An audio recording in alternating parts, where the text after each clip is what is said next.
Yo, check this out. I was on the radio again tonight. On the fan, 888-808-1019. Your calls. I'm going to continue to take that. Pat Ragazzo coming up in about a half an hour. Sports Illustrated talking about Mets Yankees. There is one Met fan I'm going to take a little bit of umbrage with. And I'm going to do that in a couple of minutes as well. A little bit. You know when you have that saying like, we get it? We get it.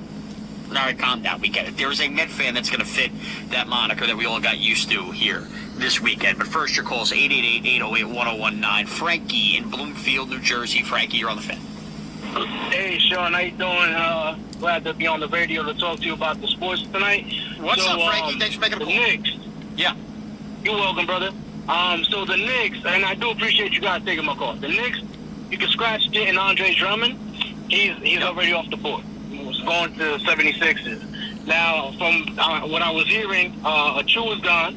So what I think is, with iHeart, I think he should just, throw in the towel, take a couple of years deal if the Knicks can give him the money, and with OG, 212.5, injury prone. I get it, he's a good player, OG Anunoby, the one that just re-signed for 5 years from the Knicks. It's too risky a move for me, but too many Knicks fans felt like we're afraid to say it.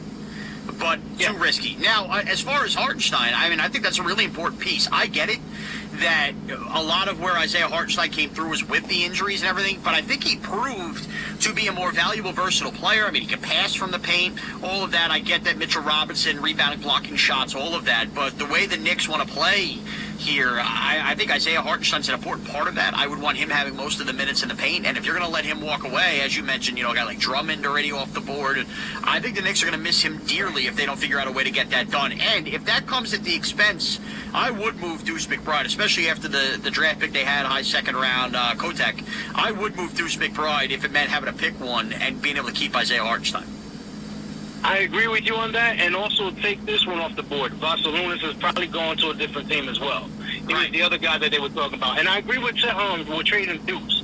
I think if we traded him and maybe Sims or Toppin. I like Toppin. I liked Obi when he was on the Knicks. But I think we could get a more valuable piece because they were also talking about getting Mitchell Robinson off the board and trading him. And trading him, right? Yeah. And by the way, Obi Toppin, congrats, cashes in on a nice deal with the Pacers, too. I know, 60 mil. That's a good cash. Was it 4 years you got on that? Yeah, looks like it. Oh, man. But, like I said, with those guys there, I think, now they're in the debt with having no center to back up, I guess, Robinson, if you want to put him back out there. But, and another guy who's been banged up. Think about that. We talk about injuries. Mitchell Robinson has had his share, too. Yeah. Yes, he has. And it's been 2 years in a row. And it's close to the same injuries that he keeps getting, except one after another. You know what I'm saying? If you don't mind, can I touch up on the Yankees real quick? Sure. Throw some names out. All right, cool. Thank you. So I'm thinking they were talking about Paul Goldschmidt from the Cardinals. They were talking about Profar. I think he's with the Rockies or something. Luis Arenas. And McMahon from the Rockies. There's been a lot of that talk. Yes, I think those guys could be some valuable pieces to help out if they made any trade to fill in some of the holes at first and third base.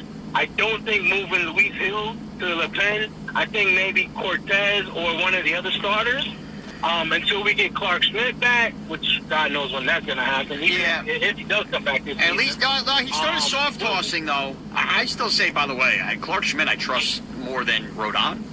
I trust more than Mr. Cortez. I would not be stunned in the least if Clark Schmidt is starting a playoff game for the Yankees. Absolutely agree with that.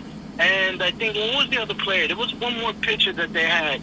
Well, what happened with Louis Sega? Loizaga out for the year. Yeah, he's out for the year. Oh, he got hurt. Okay. Yeah, he got hurt, a week into the season. Yeah. So that way he would have been an important part of the pen.